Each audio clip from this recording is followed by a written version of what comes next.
Magandang hapon mga kabay.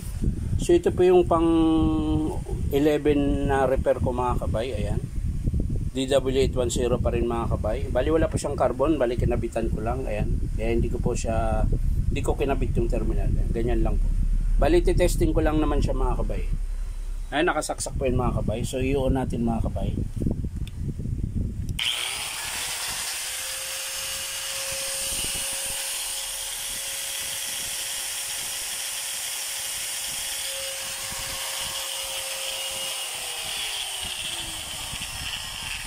So yung siklab niya mga kabay, hindi po dahilan yan sa spring. Dahil mahigpit po yung spring niya, matigas pa pong tumulak. Chinik ko na po. Titingnan po natin sa loob mga kabay, baka may tama po yung armature. Kaya tara mga kabay, samahan nyo po. So yung mga kabay, tinanggal ko na po yung screw. So bubuksan natin yung mga kabay. Ayan, may isa pang di nakala.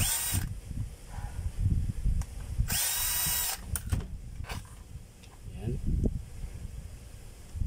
So ayan mga kabay. Sa field coil niya mga kabay, okay pa po. Ayan. Check natin yung sleeve. Ayan. So okay pa po yung ano. Wala lang siyang takip. Isa. So ayan mga kabay, papakita ko sa inyo kung ano sira. Ayan po.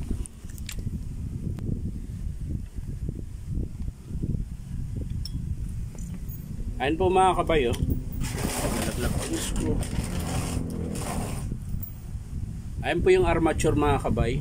Ayan. Kung mapapansin nyo po, hindi na po pantay yung kain. Ayan, tingnan mo. Malalim. Ayan. Yun po yung dahilan kung bakit masiklab siya mga kabay. Ayan. Tingnan mo po yung bar. 1, 2, 3, 4, 5, 6, 7, 8. Ayan. Pagdating po dito, tingnan nyo po. Makinis po yung tanso niya. Ayan. Ayan. Tapos pagdating dito, maitim na. Ayan. So ito po yung dahilan kung bakit masiklab.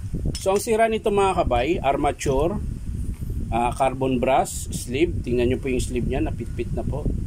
Ayan. Medyo sumasayad po ito konti. Ayan mga kabay, tingnan nyo po. Makintab yung gilid. Pero dito wala. So ibig sabihin dahil dito sa sleeve niya, manipis na po. So ang papalitan natin mga kabay, armature, carbon brass, sleeve, tsaka yung brass takip. Ito. Isa na lang po eh. Wala po isang kasama. Isa lang. So yun po yung estimate natin. Brass cap, sleeve, carbon brass, armature. So yan lang po mga kabay. Bali, bubuuin ko na lang siya ulit. Ayan.